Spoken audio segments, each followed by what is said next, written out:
Muchas gracias, maestra Rocío. Gracias por la invitación. Pues buenas tardes.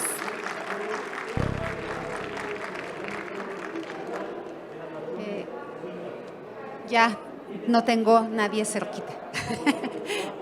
Gracias, Diana.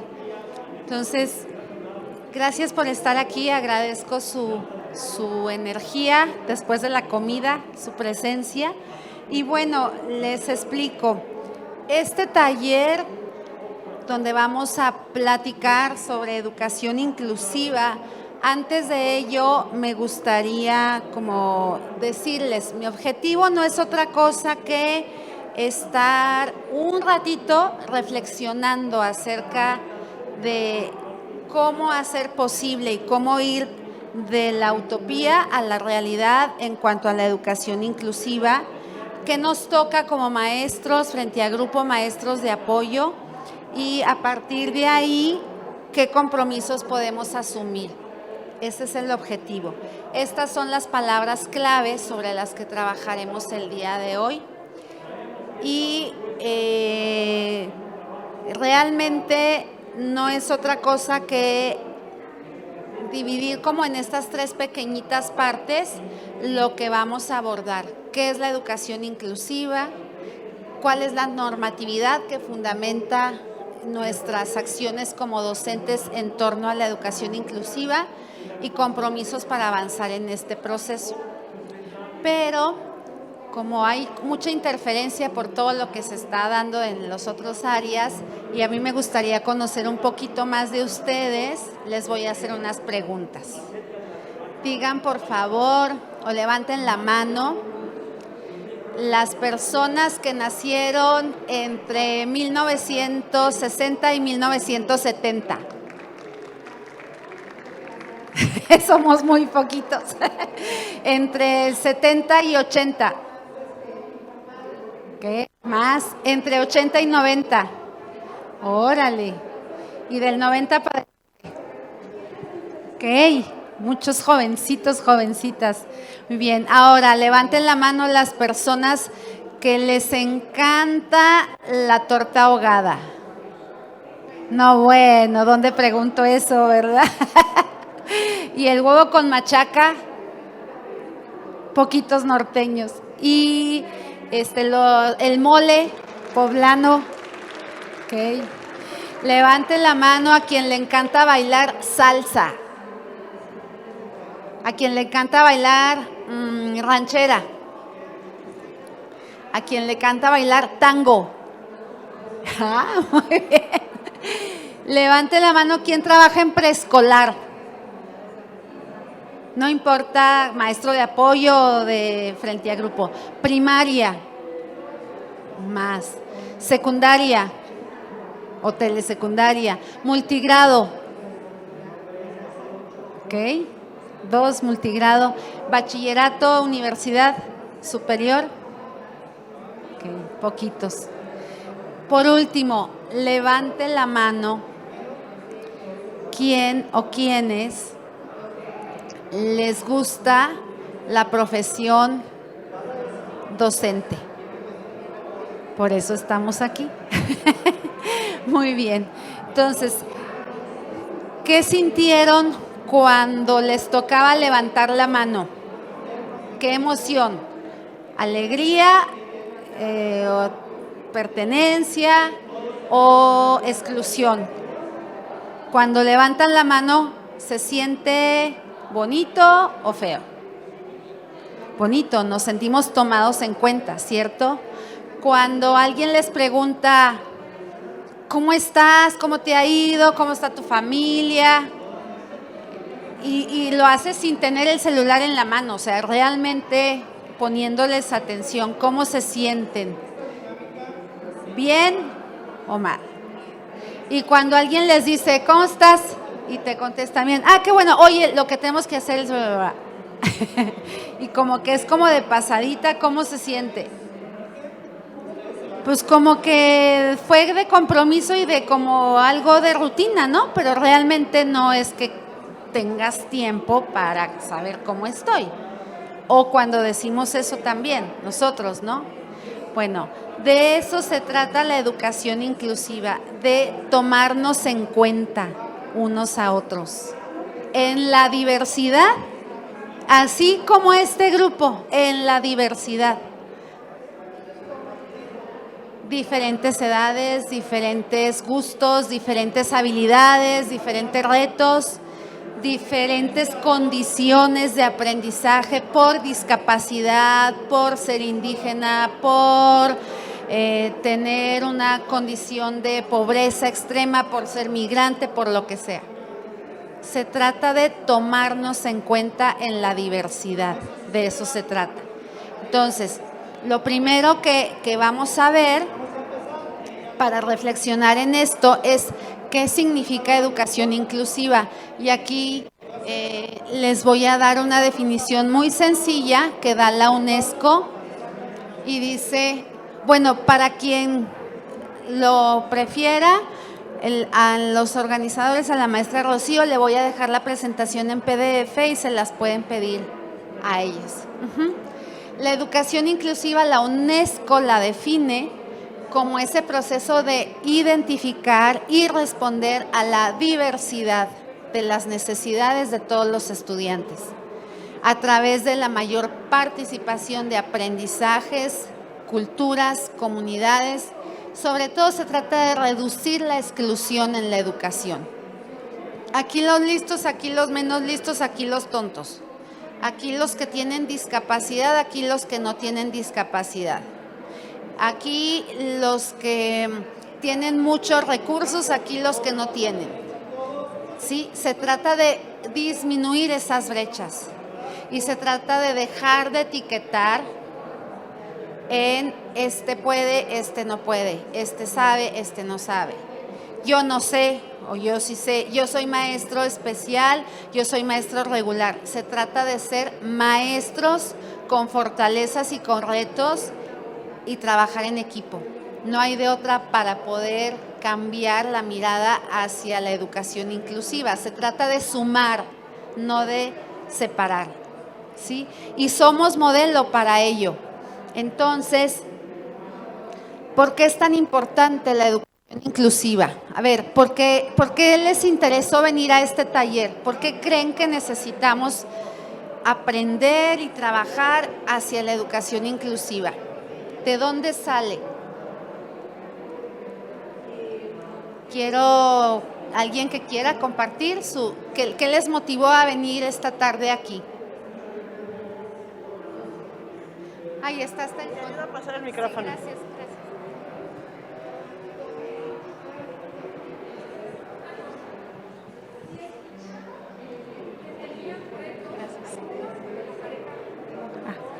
gracias. Gracias. Bueno, de acuerdo a la pregunta que nos acababa de mencionar, ¿cuál es la necesidad y de dónde surge el interés por este tipo de pláticas?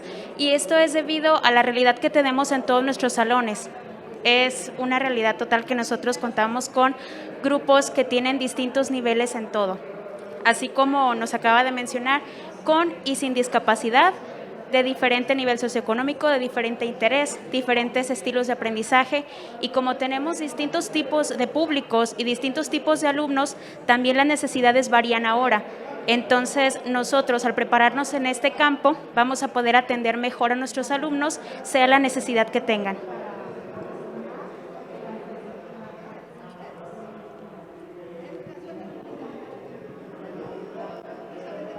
Miren, aparentemente es mucho más trabajo cuando hablamos de diversidad, porque no sé, ¿quién de ustedes tiene que hacer planeaciones?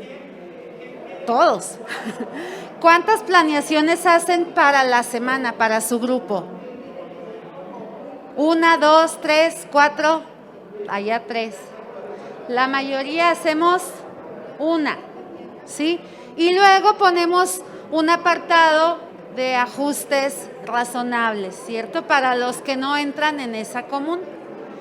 Resulta que una planificación cuidadosa desde el principio, pensada en la diversidad y no en la norma, es una sola, pero como una ensalada de muchos ingredientes y muy nutritiva.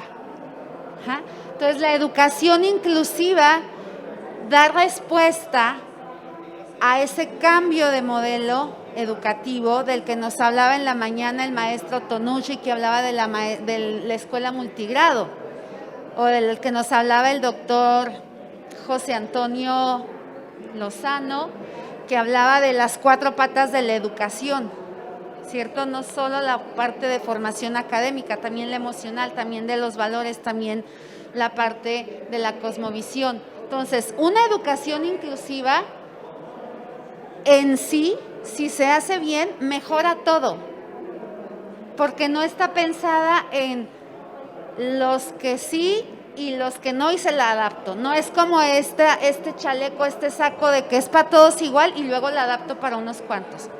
La educación inclusiva de entrada está diseñada y pensada para mejorar en todo, porque el objetivo es la diversidad, el centro de acción es la diversidad desde el principio y no como un agregado para después, ¿sí? Entonces es un retote, es un reto enorme.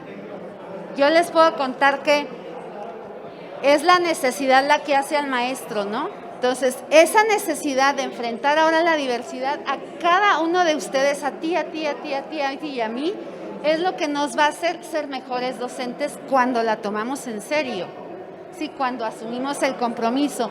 ¿Por qué?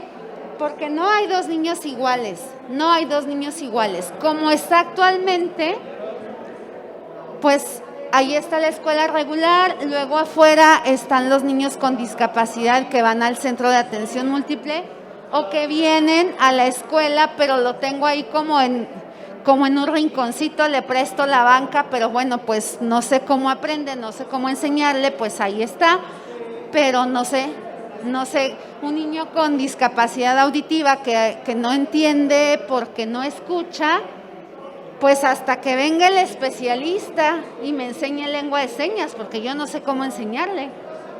No, pues me decía ahorita un maestro que es ATP por allá por Autlán, pues tenemos un niño de 6 años en primero con discapacidad auditiva y la maestra enseña el abecedario, el método silábico, y él no entiende nada. Yo digo que le debería poner dibujitos, ¿no?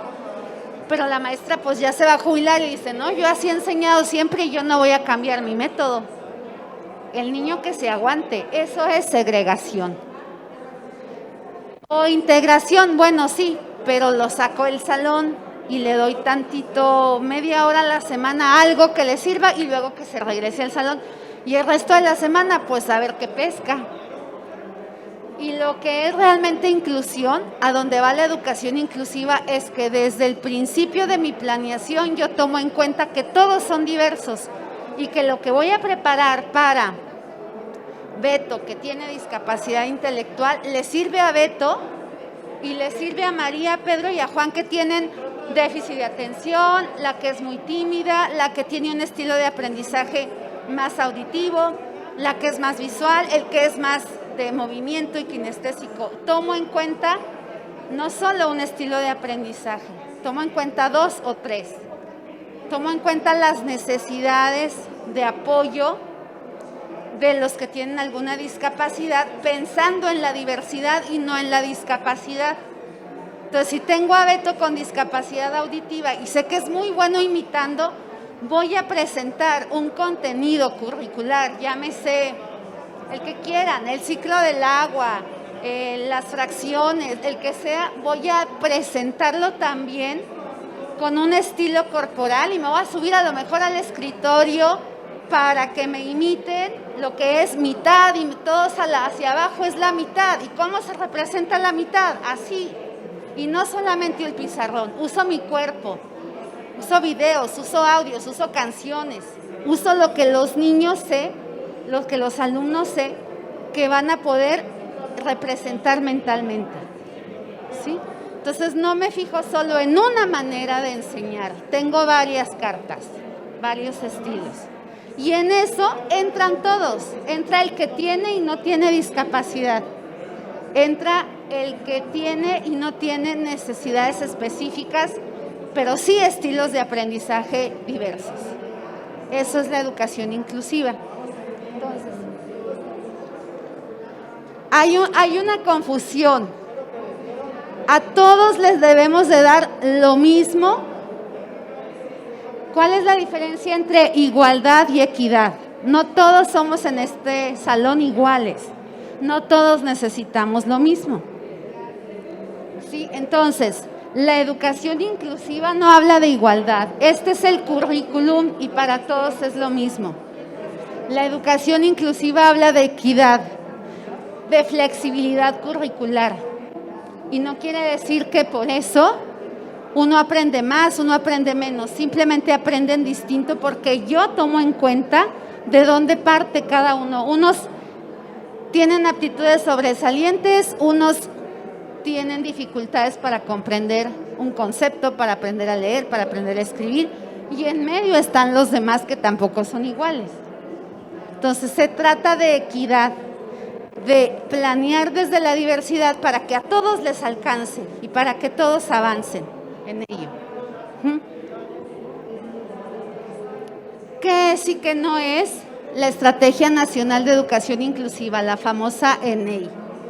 Levanten la mano, ¿quién ha oído hablar de la ENEI famosa? 2, 3.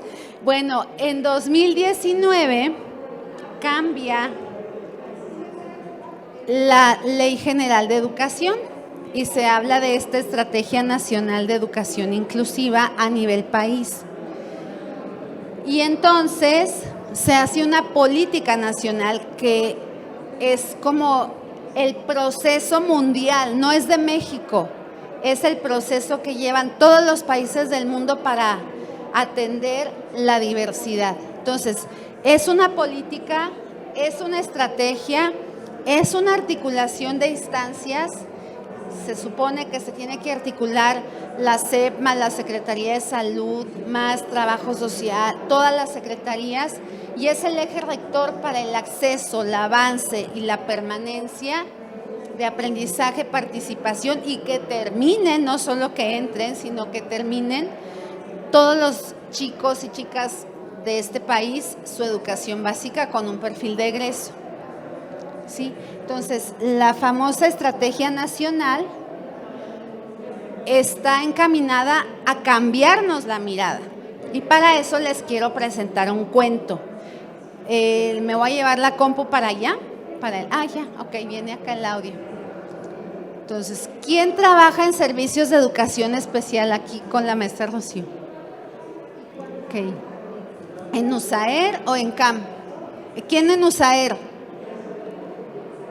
Ok. ¿Quién en CAM? Ok, más o menos, ahí se dan. Okay. Bueno. A ver si ponemos el link. La tengo que minimizar poquito. Si quieres abrimos el link. Ajá. Voy a minimizarlo porque me tengo que ir a tu configuración para que salga el audio por ahí. Aquí está. Ok, si quieres déjame primero abrir aquí un poquito. ¿Vas a regresarlo? Sí, ese es. Entonces, a ver si se escucha el audio de este cuento. Se llama El elefante encadenado y es de Jorge Bucay.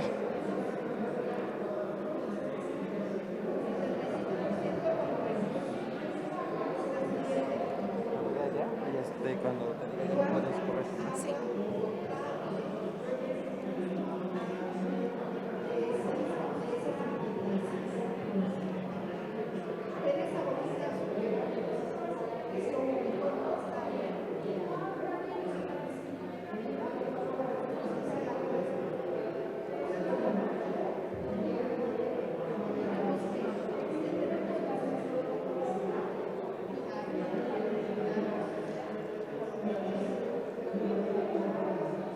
Creo que yo se los voy a contar porque no se oye mucho. Déjame checarlo, si no, no lo llevamos para allá. Si no, yo les pongo el micrófono aquí. Si quieres, no lo llevamos para allá. Nada más tengo que mover algo de aquí de la configuración y todo.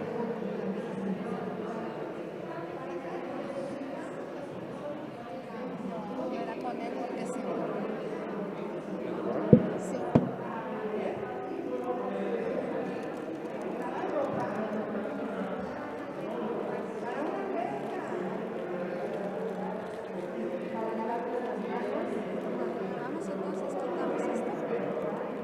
corriendo, ¿verdad?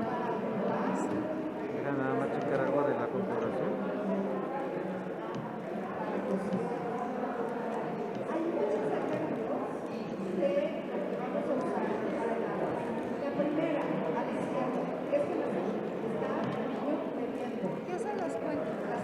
Si no me llevo, me la llevo para allá. Ok, bueno, entonces.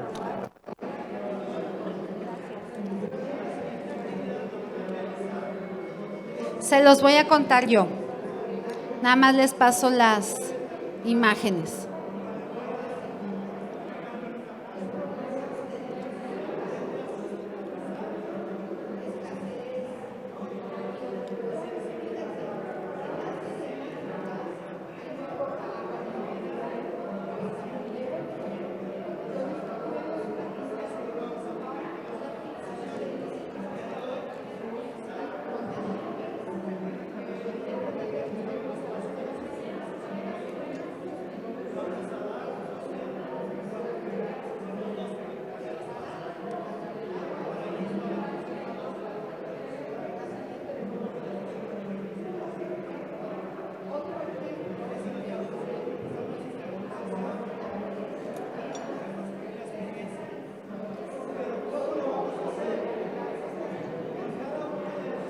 Bueno, a ver, dice así. A mí cuando era niño me gustaba muchísimo ir al circo y me llamaba mucho la atención que afuera del circo, no sé si ustedes han visto, había elefantes con una cadena. Y decía, ¿cómo es posible que un animal tan fuerte no pueda romper esa cadena y irse a otro lado? ¿Cómo es que se quedan ahí? Resulta que nunca los adultos le pudieron contestar esa pregunta cuando era niño. Hasta que comprendió, ya siendo adulto, que ese elefante enorme, con tanta fuerza, es capaz de quedarse ahí porque cuando es chiquito, desde muy pequeñito, lo mantienen amarrado a la cadena cuando él no la puede soltar, cuando no se puede soltar de ahí. Entonces, cuando empieza a quererse soltar, que es muy pequeño, se da cuenta que no puede. Cuando crece, sigue encadenado creyendo que no puede. O sea, crece en tamaño, crece en fuerza, pero no crece en la conciencia de que la cadena la puede romper. Entonces, se lo recomiendo, es un cuento para trabajar con los chicos y habla de esto. Cuando es chiquito el elefante no puede realmente soltarse, no tiene la fuerza y se acostumbra a estar encadenado, ¿sí? Entonces, cuando crece, sigue creyendo que es incapaz de soltarse y así se queda toda la vida, desde chiquito hasta grande. Lo que aprende de pequeño se queda para siempre. Entonces, ¿por qué les quise compartir esta historia?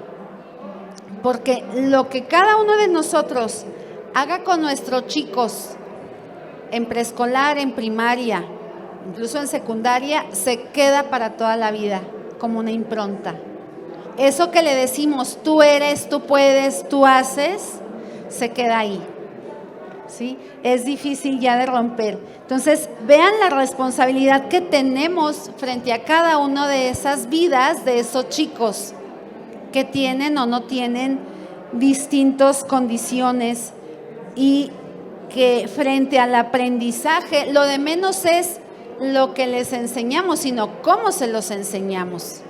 Y ahí está el reto de poder decirles que pueden romper sus propias cadenas. Ahora, volviendo a la presentación.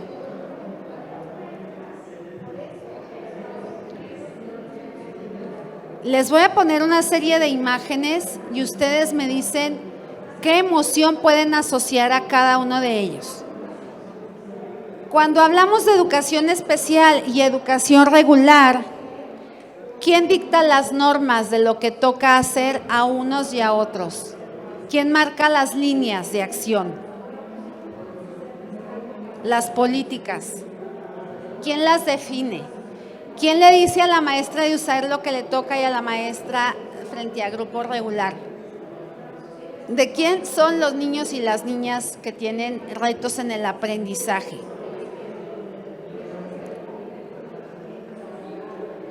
No, los jefes. ¿Quiénes son los jefes, maestra? Ahora sí, formalmente los directivos son los primeros en decir, estos son de USAER, estos son de educación regular. Pero es una cadenita que viene desde la secretaría, desde arriba. Ok, desde dirección se van determinando. Ajá. Y a nosotros, que no estamos en una dirección, o que nos toca platicar con los directores, y aquí está la maestra Rocío, ¿quién dicta lo que nos toca como responsabilidad? ¿De quiénes son los niños que tienen una condición de discapacidad o de retos en el aprendizaje? ¿De especial o de regular? De todos, de todos. ¿Quién nos puso esas cadenas en la mente que dijeron, este niño no me toca, que venga la maestra especialista? ¿Quién le puso a la maestra de USAER en la cadena que dijo, este niño no me toca porque no tiene discapacidad, que se vaya con la maestra de grupo? ¿Quién puso en cada quien la separación de cuáles niños son míos y cuáles no son míos, cuáles me tocan y cuáles no me tocan? La cultura. Vivimos en una cultura excluyente, ¿sí? Por eso les voy a mostrar unas imágenes y me van a decir con qué emoción la asocian. ¿Listos? Es examen, ¿eh?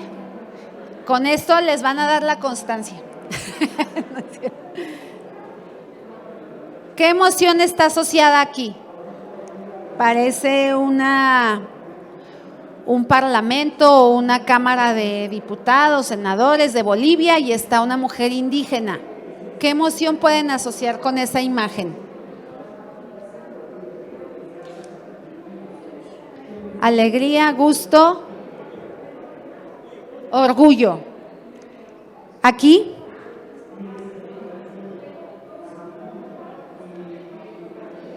parece que están aprendiendo en una escuela para adultos, INEA, 2 mujeres indígenas. Esfuerzo, compromiso, superación. Aquí, tristeza, abuso. ¿Alguien más? Hambre,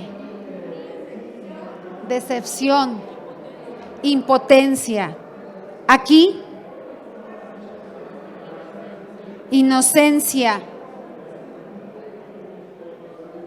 ¿Qué otra? Pertenencia. Aquí, poder. Es una mujer afromexicana. Aquí, niños migrantes. Discriminación, desesperación, limitantes. Aquí,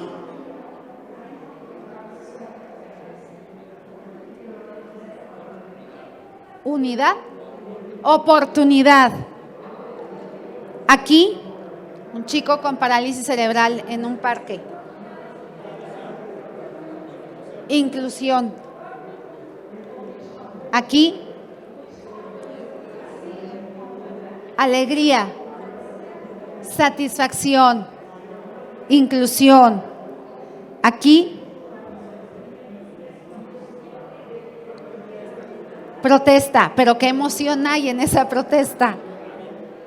Coraje, rabia, decepción, lucha, ¿sí?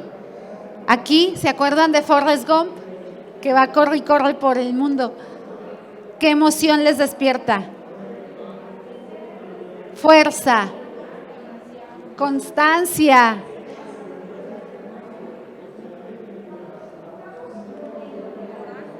Aquí,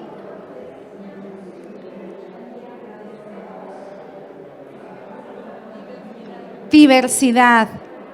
Aquí, ¿se acuerdan la película Wonder? Del niño que tiene el rostro con muchas operaciones. ¡Qué emoción! No oigo. Esperanza. ¿Qué otra? Fortaleza. ¿Qué otra? Empatía. También discriminación. ¿Se acuerdan cuando se ríe de él los compañeritos y su mejor amigo se burla de él y etcétera? Aquí la película Roma, todos abrazando a la nana indígena. Amor. Aquí, ¿se acuerdan de Billy Elliot, el niño que baila ballet?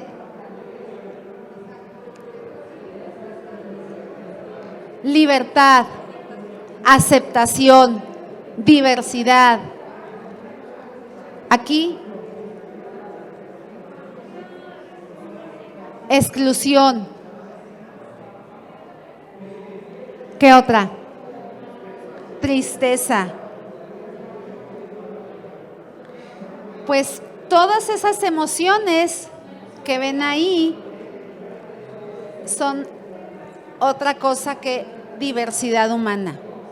Entonces, lo que tenemos como normatividad para la educación inclusiva es la Constitución, la reforma en el artículo 3 constitucional, es la Ley General de Educación, es el Plan Nacional de Desarrollo y el Plan Sectorial de Educación, y de ahí baja a cada coordinación educativa de cada estado, hasta que baja a cada supervisión escolar y toda la zona escolar que conlleva.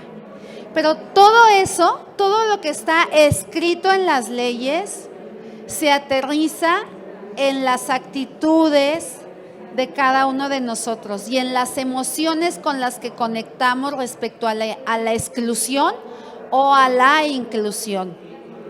Y eso está en ti y en mí, en nuestras maneras de ver a los diferentes o a los que creemos que son diferentes, porque todos somos únicos, entonces todos somos diversos y no hay diferentes e iguales, hay diversidad, ¿sí? Entonces, el lugar donde estas leyes toman lugar y se hacen vida y salen de la letra muerta y se convierten en vida, es en ti, en ti, en ti, en ti, en cada salón y en cada planeación y en cada acción de lo que hacemos a diario.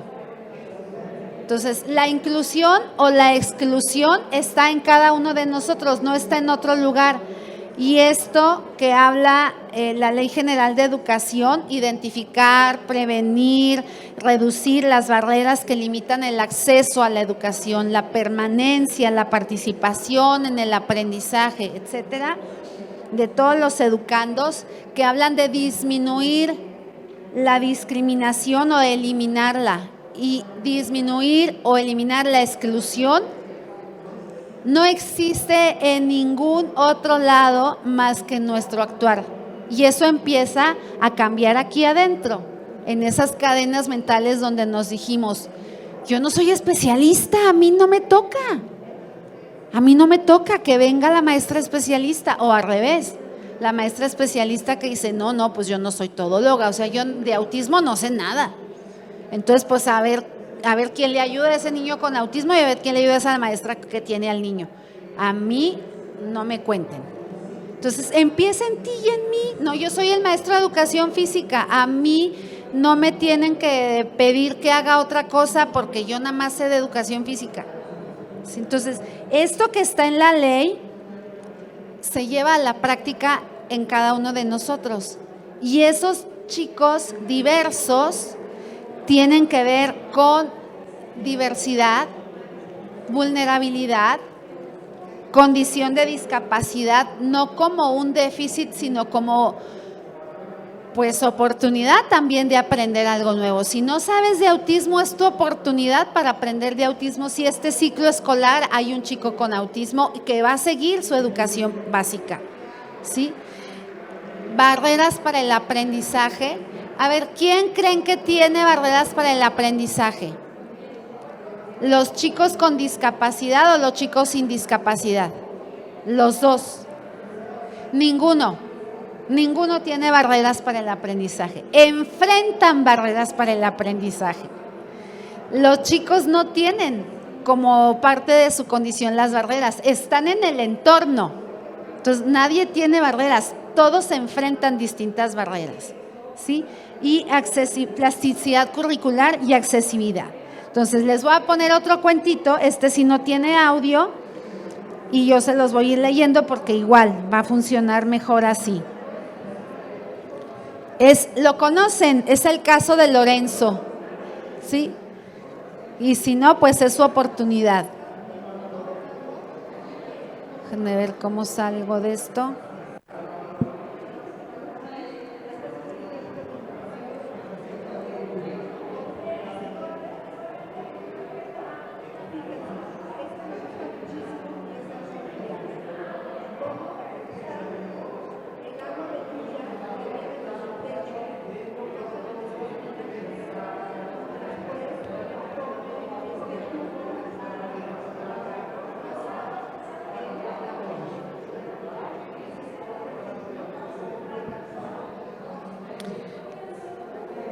El caso de Lorenzo, de Isabel Carrier. Lorenzo siempre arrastra un caso detrás de él. Krupok. El caso se le cayó un día encima. No sabe muy bien por qué. A causa de este caso, Lorenzo ya no es del todo como los demás. Lo voy a hacer un poquito más grande.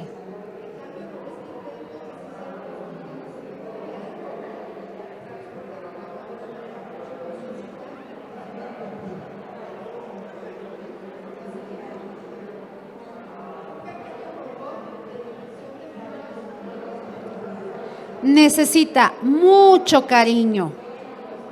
Hola, y va, suene y suene su caso.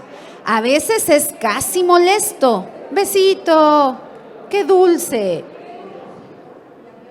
¿Estás bien? Es muy sensible y tiene gran sentido artístico. Le encanta escuchar música. Tiene un montón de cualidades. Le gusta cuidar mascotas. Pero a menudo las personas solo ven ese caso que arrastra por todas partes y lo encuentran raro, incluso un poco inquietante. No te juntes con él. Además, su caso le complica la vida. El perro se lo quiere comer. Hop, se atasca en todas partes y le impide avanzar. ¡Espérenme! Poca gente se da cuenta de que Lorenzo tiene que hacer el doble de esfuerzo que los demás para llegar. Y cuando no lo consigue, se pone terriblemente furioso. Y entonces grita, ¡ah! O dice palabrotas, caca. O incluso a veces pega. ¡Ay! Y por supuesto se hace regañar. A Lorenzo le gustaría librarse de ese caso, pero es imposible. El caso está ahí y eso no tiene remedio. Un día está tan harto que decide esconderse. Piensa que de esta manera las cosas serán más sencillas y se queda así durante mucho tiempo. Poco a poco la gente se olvida de él y no le pregunta nada, ni le hacen caso.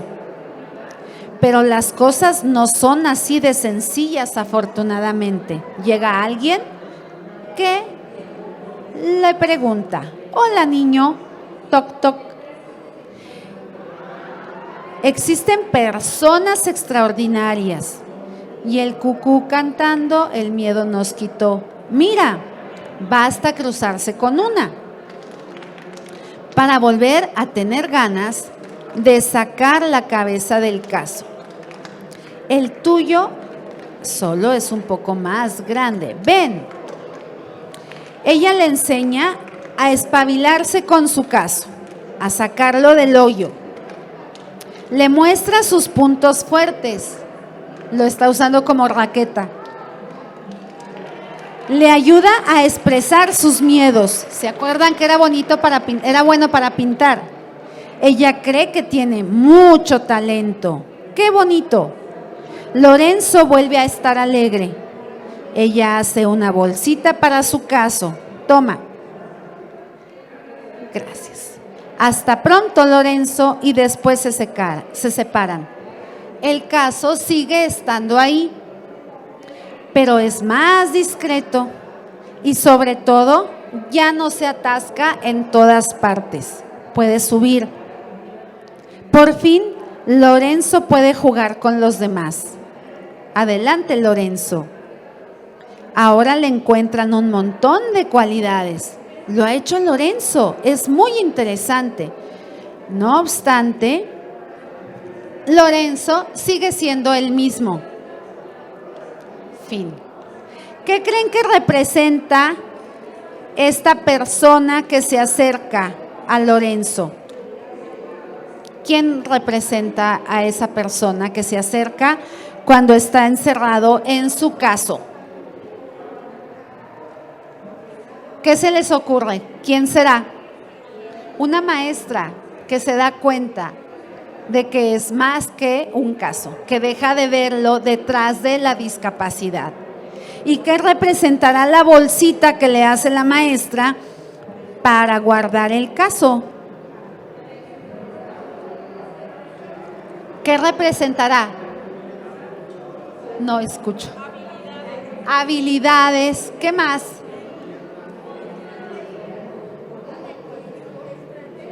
Estrategias, adecuaciones, ajustes, ¿sí? Eso representa la bolsita para que no se le atore en todos lados, para que pueda participar con todos, para que pueda participar venciendo las barreras. Entonces, todos tenemos un caso, todos se nos atora algo.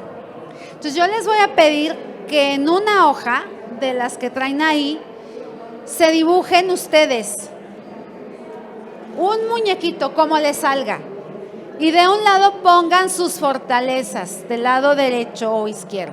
Y del otro pongan sus áreas de oportunidad como docentes. ¿Qué pondrías de tus fortalezas?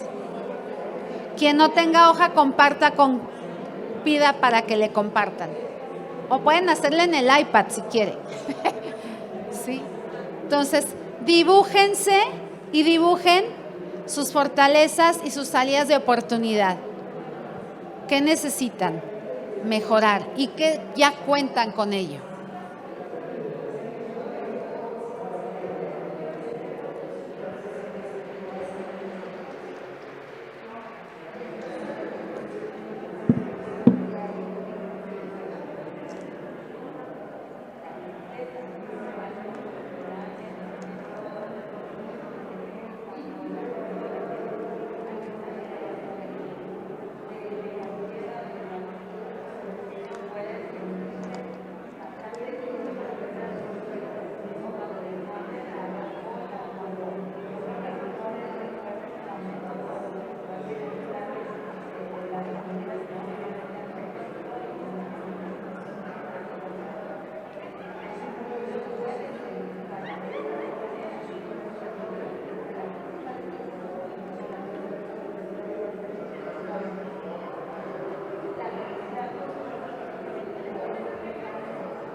¿Listos?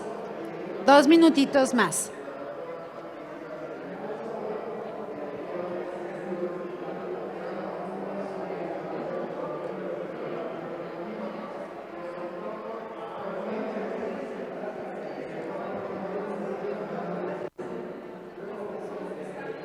No le copias, son las tuyas.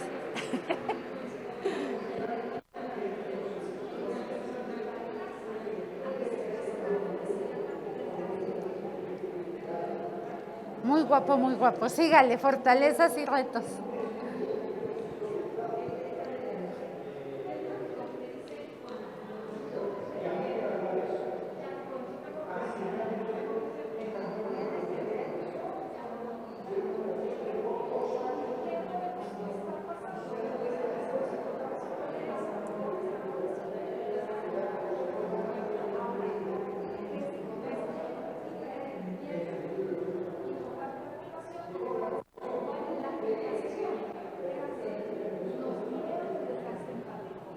Está muy linda.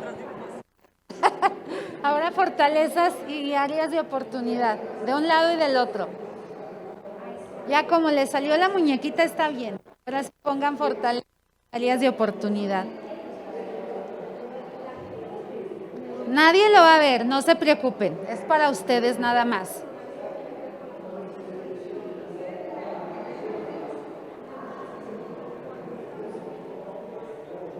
Qué bonito. A ver qué tal. Guapísimo. Pero ahora pongan las fortalezas y las áreas de oportunidad.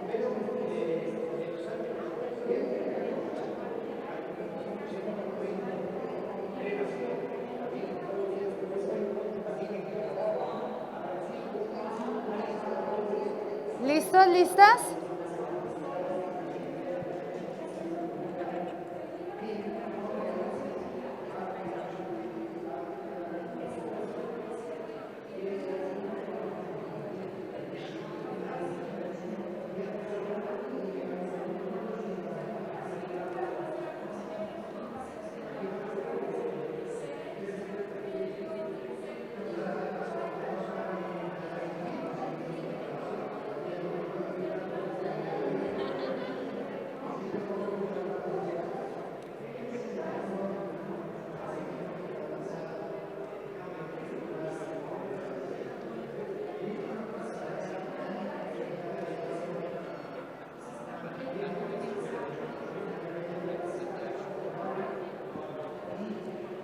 ¿Listas?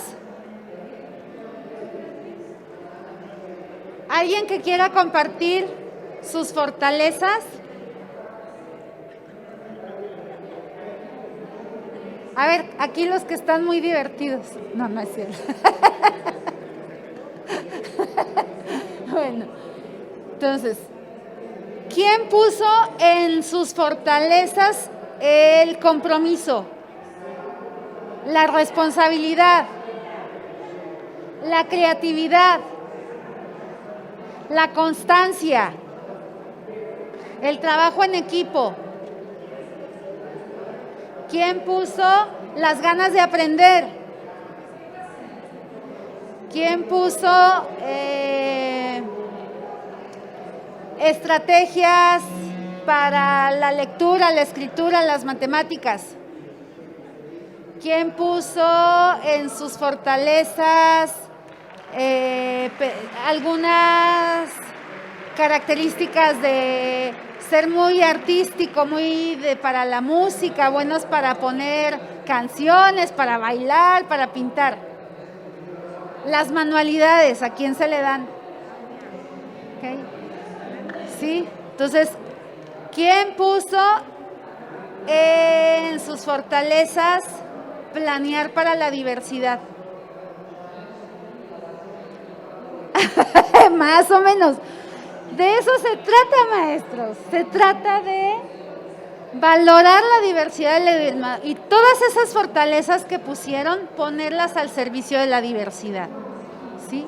Entonces, un maestro inclusivo es un maestro que dice: cuento con A, B, C, D y E, que le sirve a B, C, D y E, pero para Juanito con discapacidad no tengo la fortaleza de entender cómo aprende. Entonces voy y busco quién sabe y aprendo.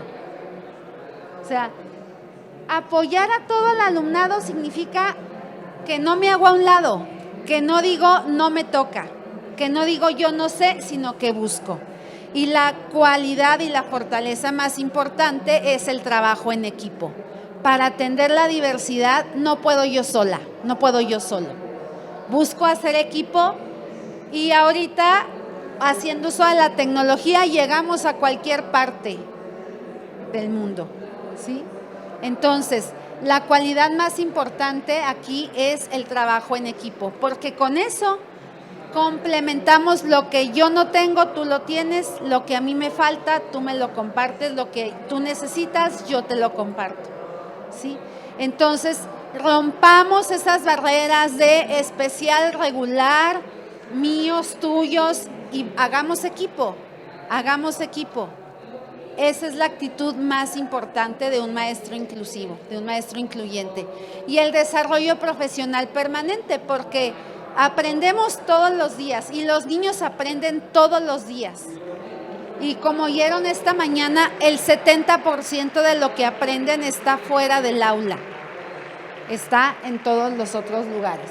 Entonces, la educación inclusiva es un proceso y debe ser vista como una búsqueda de mejoras personales para mí. Yo voy a ser mejor docente, mejor persona al término de este ciclo escolar si me comprometo con la diversidad de mi grupo y si dejo de trabajar en la homogeneidad. Una sola planeación y hay que pesquen lo que puedan y luego evalúo, pero evalúo como pensando que todos parten del mismo lugar y tienen que llegar al mismo lugar. Yo tomo el currículum, plasmo ahí mi aprendizaje esperado y luego de ahí digo, pues inicio, desarrollo y cierre. Oye, espérate. ¿Y todos parten de donde mismo? Claro que no, ni con ni sin discapacidad. Entonces, primero me voy a ir a detectar las barreras que enfrentan para volver a planear bien.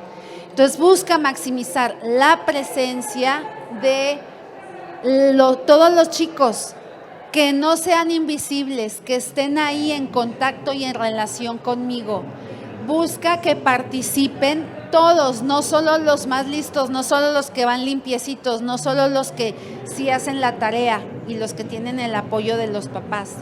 Es como si al hospital, los que llegan a urgencias, les dijeran los doctores, no, ustedes no los atendemos, vamos a ir a los que ya salieron de terapia intensiva y de urgencias, nos vamos a ir nomás a atender a los que están en piso, los que ya caminan, los que ya hablan, los que ya pueden ir al baño solos. A los de urgencias y a los de terapia intensiva, pues que venga alguien más, nosotros no podemos.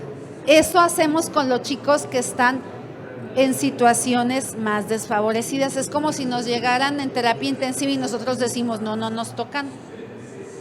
Entonces, los que sí llevan tarea, los que tienen apoyo de los papás, los que tienen más recursos, les hacemos más caso, y a los que no, a un lado. No, que se lo lleven al CAM porque aquí no somos especialistas. Y en el CAM dicen, no, pues tampoco aquí, ¿qué les queda? No hay nada, ¿sí? Entonces, realmente es un proceso y en ese proceso está de nuestra parte el currículum actual. No se trata de rebajar, no se trata de quitar, se trata de abrir, de flexibilizar todo el currículum. No se trata de reducir, a esto les enseño poquito, esto les enseño más, sino de comprometernos para planear desde la diversidad. Y para ello hay que evaluar desde el inicio. ¿A quién le tocó hacer evaluación diagnóstica ahora que volvieron de la pandemia? A todos. ¿Cómo hicieron esa evaluación? Platíquenme. ¿Qué emplearon para hacer su evaluación diagnóstica? A PALEM, ok. Para quien no sabe PALEM, explícales un poquito. PALEM es la evaluación que se hace al principio para detectar el nivel de lectura de los niños. Primaria, sí. Si está en presilábico, silábico, silábico alfabético, alfabético. Ok. ¿En CAM qué utilizaron para evaluación diagnóstica, maestra? Sí, utilizamos la currícula, la adecuamos de acuerdo a las necesidades y de ahí hicimos un diagnóstico de cómo iban los niños. Obvio, ya eso de PALEM y eso pues ya lo tenemos detectado, pero tenemos que hacerle su diagnóstico también en otras materias, no nada más en lectoescritura. Claro. Ok, se basan en la currícula, pero una evaluación auténtica, una evaluación diagnóstica o procesual al final, se enfoca en eliminar los obstáculos. Sí conozco a los niños y veo dónde están, pero no para decir todo lo que no hacen, sino para ver qué les impide avanzar. Veo dónde están y ahí veo qué necesito yo modificar de mi entorno para que avancen. O sea, consiste en hacer cambios, es un diagnóstico para hacer cambios en el contenido curricular y no para evaluar con un numerito. No es para decir, este saca 5, este saca 7, este saca 8, ¿sí? Sino para ver las barreras. Y desde ahí tenemos que cambiar nuestro concepto de evaluación. Entonces, la educación inclusiva es un cambio de mirada súper amplio. No es con vigencia, no son acciones encaminadas para la educación especial o indígena y no se aboca solo a que sea cobertura educativa. De lo que se trata es de eliminar esas barreras para el aprendizaje y la participación de todos, las famosas VAPs. ¿Quién ha oído hablar de las famosas VAPs y a quién le toca hacer diagnóstico de las VAPs que enfrentan sus escuelas? ¡Ay! ¡Ay! Pues sí, de todos los días.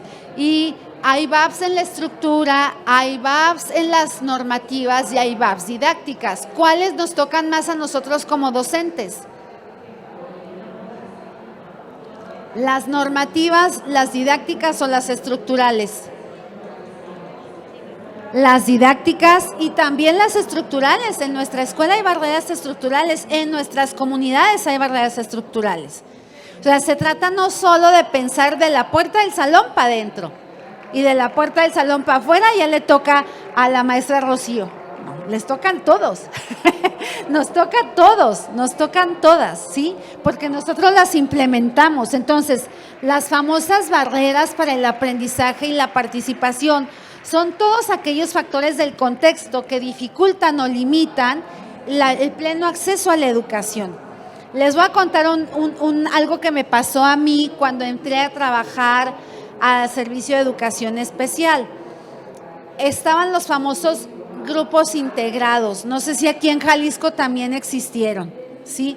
Era un grupo donde iban a dar todos los niños y niñas de la primaria que no accedían a la lectura y escritura. Entonces ahí me estrené, me dieron 35 chamacos, el más chiquito tenía 7 años y la más grande tenía 14. Y de los 7 a los 14, niños, niñas que habían entrado a la primaria y que se rezagaban en la lectura y escritura. Entonces yo decía, ¿y ahora qué hago? Unos medio leían, unos nomás las vocales y unos ni la O por lo redondo. Y yo decía, ¿cómo voy a enseñarles a este grupo tan diverso en edades, en habilidades, en intereses? Porque ya la de 14 años ya era una adolescente hecha y derecha, de una zona cerca al mercado de Mixcoac, ahí en la Ciudad de México, que la mayoría de los papás trabajaban en el mercado y trabajaban en la prostitución y trabajaban en las cantinas de esa, o sea, no vivían ahí, pues ahí era el lugar de trabajo de los papás, pero trabajaban todo el día. Entonces los niños salían a las 12:30 y estaban en la calle hasta las 8 de la noche.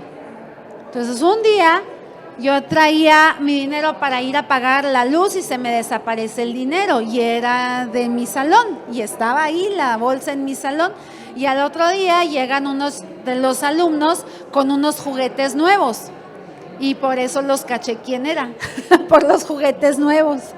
Pero era una micropandilla y si le dices a la maestra, yo te voy a agarrar a patadas cuando salgamos de aquí, y otros lo encerraban en el baño. O sea, había problemas de todo. Los de lectura y escritura eran los más fáciles, pero todo lo cuestión de violencia familiar, de pobreza. Había Pedrito que llegaba él solo a la escuela, él solo se venía en un camión, la mamá era trabajadora del hogar, se iba por su lado y temprano, y el niño tomaba el camión para llegar a la escuela y el niño se regresaba solo de la escuela a su casa.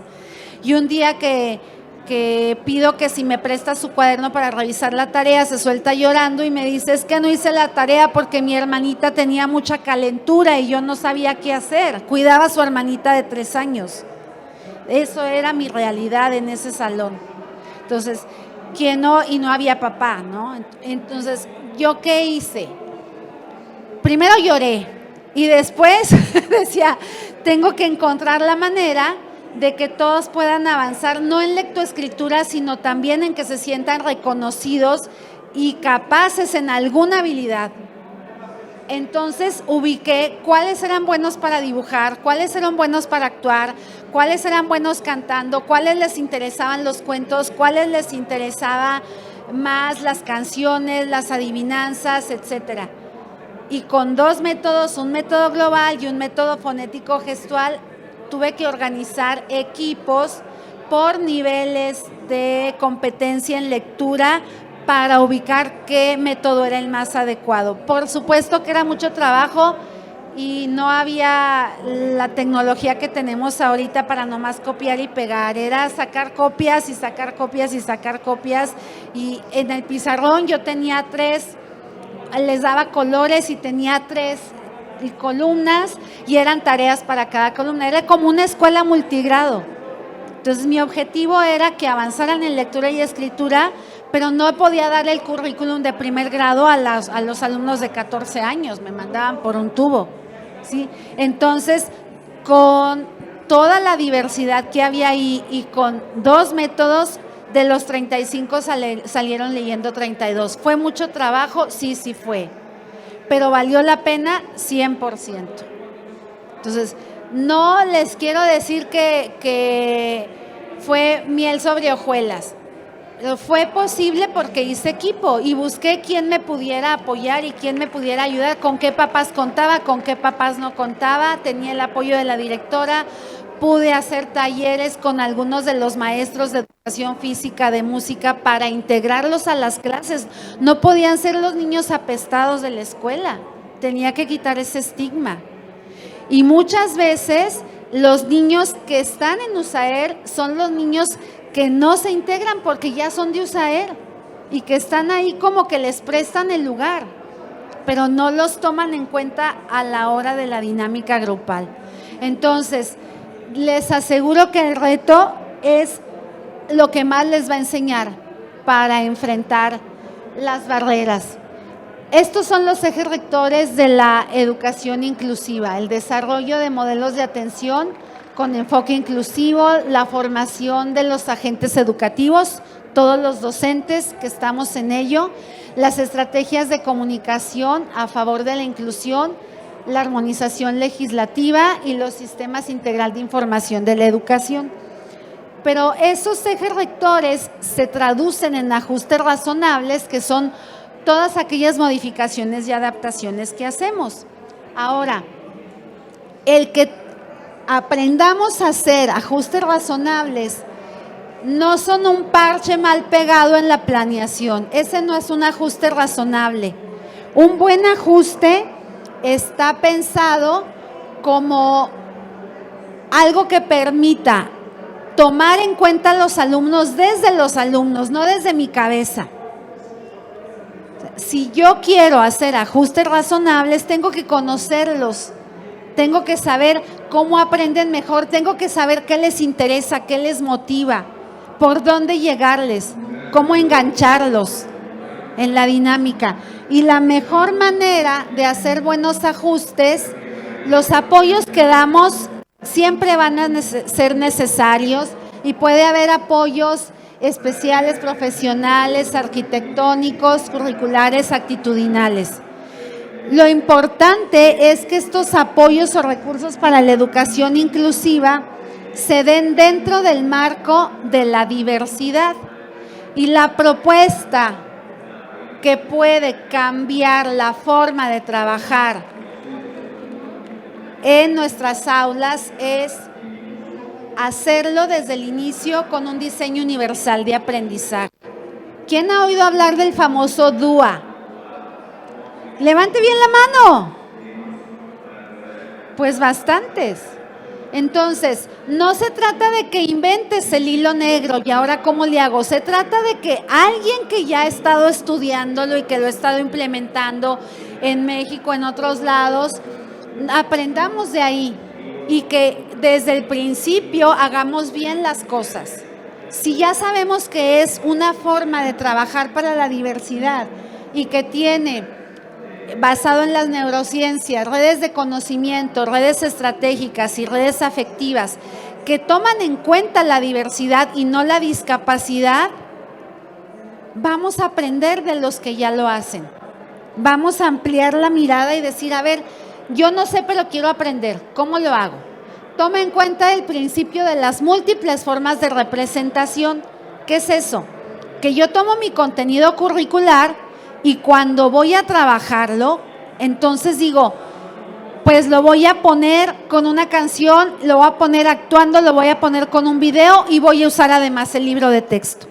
Pero no me quedo solo en el libro de texto ni en el pizarrón, que eso es un estilo visual 100%. No me quedo solamente en leer el cuento y responder las preguntas. Y los que no leen, ¿cómo van a acceder a eso? O los que mal leen, o los que leen apenas, que no les interesa ni siquiera porque no han tenido una buena experiencia. Igual, ¿qué voy a planear para que demuestren lo aprendido? Eso es el principio 2, las múltiples formas de expresión de lo aprendido. Y esta otra red, el principio 3, ¿qué voy a hacer para que se mantengan motivados? ¿Qué voy a hacer para que se impliquen y no les parezca que es algo aburrido lo que estoy proponiendo y lo que he preparado para ellos? Hay una maestra en un pueblito en San Luis Potosí que pasaba en las mañanas por la panadería y olía delicioso a los bolillos recién hechos. Y entonces se paraba en la panadería, compraba sus 10 bolillos y con esos 10 bolillos en su grupo hacía maravillas. Le servía para matemáticas, para ver fracciones. Le servía como motivación para hacer representación de jugar a la panadería y establecer mecanismos de control de cambio y monedas. Y en ese proyecto de juguemos a la panadería entraban todos los que tenían dificultades en el aprendizaje, los que tenían problemas de atención y los que tenían alguna discapacidad intelectual y los que no tenían nada de esas condiciones. Pero es diferente, ya desde el olor a pan. ¿Qué creen que traigo aquí? ¿Qué les parece? Les propongo, vamos a jugar a la panadería, a decir, siéntense, abran el libro en la página 10 y vamos a ver fracciones y volteen al pizarrón. Es totalmente diferente. A ver, ¿quién recuerda a un maestro o maestra con especial cariño? ¿Y por qué? ¿Qué hacía ese maestro o maestra que te hacía sentir especial y que recuerdas con cariño? ¿Alguien quiere compartir? A ver. La recuerdo a mi maestra de 6º grado porque nos recibía con un abrazo en la entrada. Ok, interacción. ¿Quién más? A ver, ¿por qué la recuerdas? Sabía mucho de su materia y todo la duda que tenía la resolvía. Era en la prepa de geometría analítica. De geometría. ¿Quién más? ¿Alguien de secundaria o de preescolar? De ciencias naturales. Ese maestro era muy duro y se lo agradezco. Lo recuerdo porque le agradezco que gracias a él tenemos muy buena ortografía todos mis compañeros que nos seguimos reuniendo. Veía una tachita y nos tachaba todo. En el tiempo era por unidades cuando yo estudié, entonces nos tachaba todo. De momento renegábamos, pero ahora se lo agradezco porque gracias a él no tenemos todos mis compañeros tenemos buena ortografía. Ok, exigencia. A ver, ¿qué recuerdas y de qué grado era? Mi maestra de la normal, ella me encantaba sus clases porque eran didácticas. Nos traía, por ejemplo, para trabajar en equipo, la lotería, el yenga, varias actividades de juego y era jugar, perder y ahora participas. Entonces, hasta la fecha, bueno, apenas acabo de terminar la normal y ahorita yo con mis niños lo hago, jugar a la lotería y ahora al equipo que perdió le toca exponer el tema. Entonces, eso lo aprendí de la maestra y me gustó mucho. Okay. Como ven, hay proyectos, hay juegos, hay exigencia con flexibilidad. Entonces, detrás de un maestro que deja huella, ¿qué hay? Hay interacción, ¿no? Te sentías visto. Entonces, el DUA nos da ese marco conceptual para con sus principios atender la diversidad, tener un currículo flexible, educar a alumnos competentes, favorecer la accesibilidad, aplicar la neurociencia y reivindicar diferentes capacidades. Ser creativos, ser flexibles, ser personas, interactuar más allá de lo que está en la parte académica. Aquí hay un ejemplo de trabajar con DUA. Juegan con los colores, con globos. No siempre los colores se aprenden sentados y pintando. Fuera del aula. Juegan armando un rompecabezas en equipo. Juegan adivinando con el tema de una película. ¿Sí? Entonces, hay proyectos, hay equipos, hay aprendizaje fuera de estar sentados como estamos ahorita ustedes y yo. Ahora les voy a compartir este cuento y con esto quiero pedirles toda su atención porque si estos se quedan de este taller, valió la pena. Después del cuento les voy a hacer preguntas, ¿de acuerdo? Se llama Gracias, señor Volker. Aquí está. Lo escribe Patricia Polaco.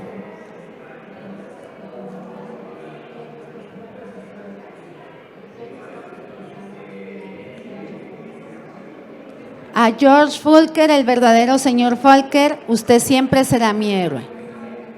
El abuelo, ¿ahí ven bien o lo hago más grande? ¿Está bien? Levantó el frasco de miel para que todos pudieran ver. Introdujo un cucharón en el frasco y dejó caer un poco de miel sobre la cubierta del pequeño libro. Trisha acababa de cumplir 5 años. Mira, pequeña, dijo el abuelo, hace años hice esto con tu mamá, tus tíos y tu hermano mayor. Ahora te toca a ti. Le puso el libro en las manos y le dijo, prueba. Trisha puso el dedo en la miel y se lo llevó a la boca. ¿A qué sabe?, preguntó la abuela. Dulce, contestó Trisha. Entonces toda la familia repitió en coro. Sí, la miel es dulce y el saber también, pero como la abeja hay que buscarlo sabiendo leer.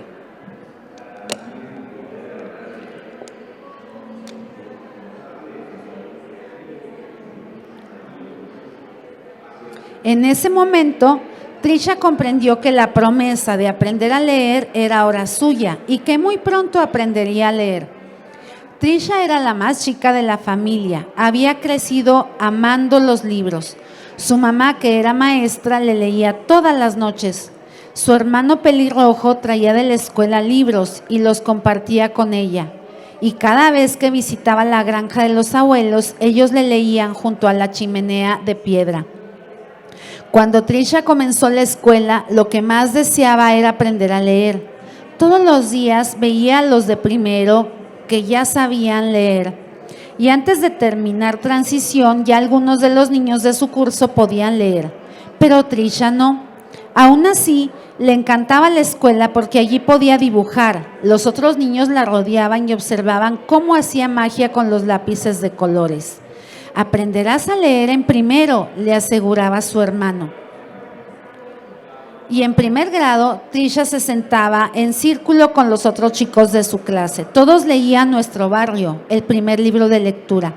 Trataban de juntar sonidos y leer palabras. Mi papá, mi mamá, amo a mi mamá. La maestra sonreía cuando algunos niños lograban juntar sonidos y leer palabras. Pero cuando Trisha miraba la página, lo único que veía eran garabatos. Cuando ella leía en voz alta, los otros se burlaban.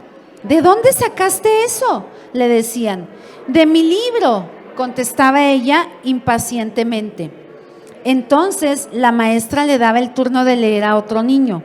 Cada vez que le tocaba a Trisha, la maestra tenía que ayudarla en casi todas las palabras. Con el tiempo, los niños pasaron al segundo y tercer libro, pero Trisha se quedó en Nuestro Barrio. Comenzó a sentirse diferente, incluso tonta. Cuanto más le costaba la lectura, más dibujaba. Le encantaba dibujar. A veces se quedaba soñando sentada en la clase. Cuando podía, salía a pasear con su abuela. Un día de verano en que caminaban juntas por el bosque detrás de la finca, vieron las luciérnagas que revoloteaban encima de la hierba. Trisha preguntó: abuela, ¿tú crees que yo soy diferente? Desde luego, contestó la abuela. Ser diferente es el milagro de la vida. ¿Ves esas luciérnagas? Cada una es diferente de las demás. Sí, pero ¿crees que soy inteligente? Trisha estaba segura de ser muy tonta, pero la abuela la abrazó y le contestó: eres la niña más inteligente, despierta y adorable que existe. En ese momento, Trisha se sintió feliz y segura en los brazos de su abuela. Leer ya no parecía tan importante. La abuela decía que las estrellas eran agujeros en el cielo por donde entraba la luz que venía del otro lado, y le había contado que en algún día estarían del otro lado de donde venía la luz. Una noche, tumbadas sobre la hierba, se pusieron a contar las estrellas del cielo. ¿Sabes? Todos tenemos que irnos algún día para el otro lado.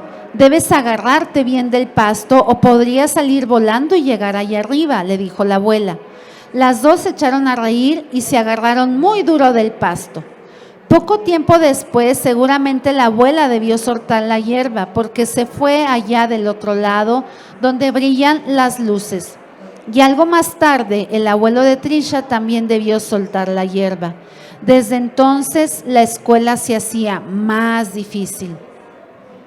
La lectura era un verdadero martirio. Cada vez que a Susana o a Tomás les tocaba leer, lo hacían tan fácilmente que Trisha les miraba la cabeza para tratar de ver qué tenían que a ella le faltaba. Los números eran lo peor de todo. Nunca lograba dar la respuesta correcta. Pon los números en una columna antes de sumarlos, le decía la maestra. Trisha lo intentaba, pero aquello parecía una torre a punto de caerse. Estaba convencida de que era tonta. Un día su mamá le anunció que había conseguido un trabajo de maestra en California, muy lejos de la granja de los abuelos en Michigan. Aunque los abuelos ya no estaban, Trisha no quería mudarse. Sin embargo, tal vez los maestros y los niños de la escuela del otro lado no se dieran cuenta de lo tonta que ella era.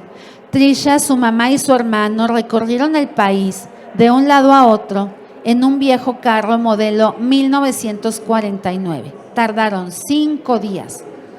Pero en la nueva escuela todo seguía siendo horrible.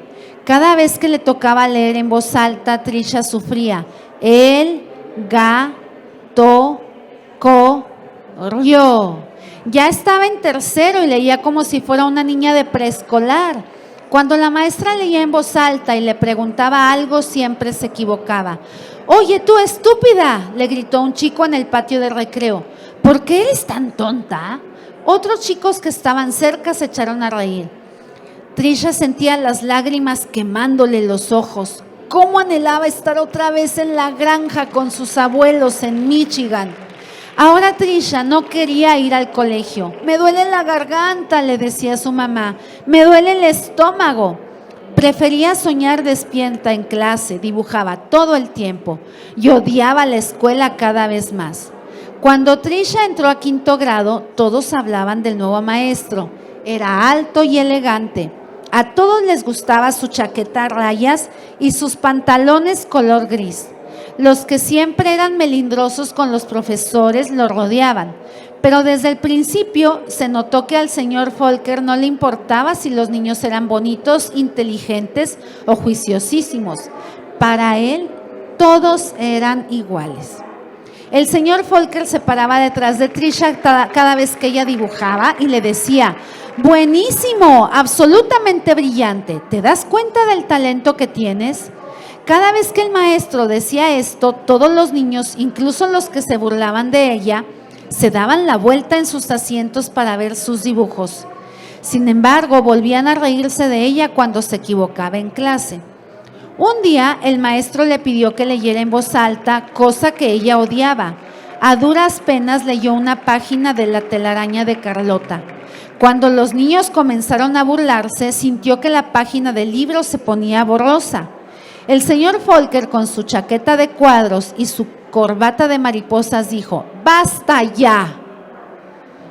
¿Se creen tan perfectos que se atreven a burlarse de los demás? Esta fue la última vez que alguien se rió o se burló de ella. Bueno, todos menos Eric. Durante 2 años se había sentado detrás de Trisha en clase. Parecía que la odiaba y Trisha no sabía por qué. Eric le esperaba a la salida de clase y le jalaba el pelo. Le esperaba a la salida en el patio de recreo, se le acercaba y le gritaba: ¡sapo!, en plena cara. Trisha tenía miedo de encontrarse con Eric en cada vuelta de esquina. Se sentía sola por completo. Únicamente era feliz cuando estaba cerca del señor Volcker.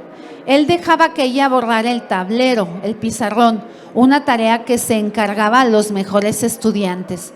El profe le daba una palmada en la espalda cada vez que contestaba correctamente y se quedaba mirando fijamente a cualquier niño que se burlara de ella. Entre más agradable era el señor Volcker con Trisha, peor la trataba Eric. Convenció a otros niños para esperarle en el patio de recreo, en la cafetería y hasta la salida del baño. Entonces le salían al paso y le gritaban: ¡tonta!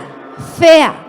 Trisha comenzó a creérselo. Descubrió que si pedía permiso para ir al baño antes del recreo, podía esconderse debajo de la escalera en vez de salir al recreo. En ese espacio oscuro se sentía segura. Pero un día durante el recreo, Eric la siguió hacia su escondite secreto. ¿Te has convertido en topo?, dijo burlándose. La arrastró hasta el comedor y se puso a dar vueltas alrededor de ella. ¡Tonta y más tonta! Trisha se cubrió la cabeza con los brazos tratando de esconderse. De repente se escucharon unos pasos. Era el señor Volcker. El señor Volcker se llevó a Eric a la oficina del director. Cuando regresó, buscó a Trisha. No creo que tengas que preocuparte más por ese chico, le dijo. ¿Por qué se burlaba de ti? No sé, contestó Trisha encogiéndose de hombros. Trisha estaba segura de que el señor Volcker creía que ella sabía leer. Había aprendido a memorizar lo que leía su vecino de pupitre. A veces esperaba que el señor Volcker le ayudara un poco y repetía lo mismo. Muy bien, decía él. Un día el señor Volcker le pidió que se quedara después de clase y lo ayudara a borrar el tablero. El señor Volcker puso música, trajo algo de comer y mientras trabajaban le dijo: vamos a hacer un juego. Yo nombro letras y tú escribes en el tablero con la esponja mojada lo más rápido que puedas. ¡Ah!, gritó él. Ella dibujó una A chorreando. 8, gritó él. Trisha hizo un 8 chorreando. 14, 3, D, U, C, gritó él. Y así sin parar hasta que se puso al lado de ella. Juntos se quedaron mirando la pizarra. Era un auténtico borrón. Trisha sabía que ni los números eran como debían ser. Dejó caer la esponja y trató de salir corriendo. El señor Volcker la rodeó con el brazo y se arrodilló frente a ella. Mi niña, le dijo, tú crees que eres tonta, ¿verdad? Debe ser terrible sentirse así, tan solita y con tanto miedo. Trisha comenzó a llorar, pero pequeña. ¿No te das cuenta que tú no ves las letras y los números como las demás personas? Has estado en la escuela todos estos años y has logrado despistar a muchos maestros y buenos maestros. Y para eso se requiere valor, astucia e inteligencia. Entonces el profesor se puso de pie y terminó de limpiar el pizarrón. Todo esto va a cambiar, aprenderás a leer, te lo prometo. A partir de entonces, todos los días, después de clase, Trisha se reunía con el señor Volcker y la señorita Prissy, una especialista en lectura. Hacían muchas cosas que ella no entendía. Al principio le pedían que trazara círculos en el tablero mojado de izquierda a derecha. En otra ocasión proyectaron letras en una pantalla y Trisha tenía que reconocerlas. Otros días trabajaban con bloques de madera y formaban palabras. Letras, letras, letras, palabras, palabras, palabras. Siempre las leía en voz alta y eso la hacía sentirse bien. Pero aunque Trisha podía leer palabras, todavía no había leído una frase completa y aún se sentía tonta. Y un día de primavera, habrían pasado 2 o 3 meses desde que comenzaron, el señor Folker puso un libro en sus manos. Nunca antes lo había visto. El señor Folker le señaló en párrafo en medio de una página. Como por arte de magia o como si una luz hubiera entrado en su cerebro, las palabras y frases tomaron formas en la página como nunca antes. Ella los acompañó en su... Despacio, Trisha leyó la frase completa y comprendió su significado. No se dio cuenta que el señor Folker y la señorita Plessy tenían lágrimas en los ojos. Esa noche Trisha corrió a casa sin detenerse. Subió los escalones, saltó, abrió la puerta del golpe y atravesó el comedor hasta llegar a la cocina. Se encaramó a la alacena y agarró el frasco de miel. Luego fue a la sala y encontró el libro en el estante. El mismo libro que su abuelo le había mostrado años atrás. Derramó miel en la cubierta, probó su dulzura y se dijo a sí misma: sí, la miel es dulce y el saber también, pero como la abeja hay que buscarlo sabiendo leer. Y el final se los dejo de tarea porque ya se nos acabó el tiempo. Pero bueno, ustedes, igual que el señor Folker, pueden hacer la vida diferente de todas las Trishas que hay en sus escuelas. Muchas gracias.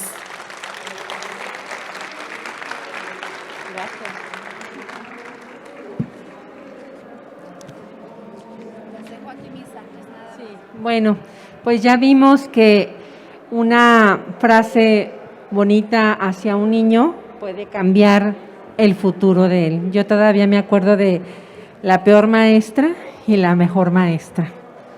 Y sí hay una gran diferencia. Entonces recuerden que en nuestras manos, en nuestra boca, en nuestro lenguaje, en nuestra forma de expresarnos, está el futuro de una personita que puede crecer con confianza y aprender, o todo lo contrario, ¿verdad? Y bueno, de parte de la Secretaría de Educación y del Comité de Reque Academy, le agradecemos muchísimo a la maestra Adriana por la disposición, por compartirnos la información y por estar aquí. Muchísimas gracias. Este es su reconocimiento y un pequeño detalle de parte de todos, ¿verdad? Pues un aplauso para la maestra. Muchísimas gracias.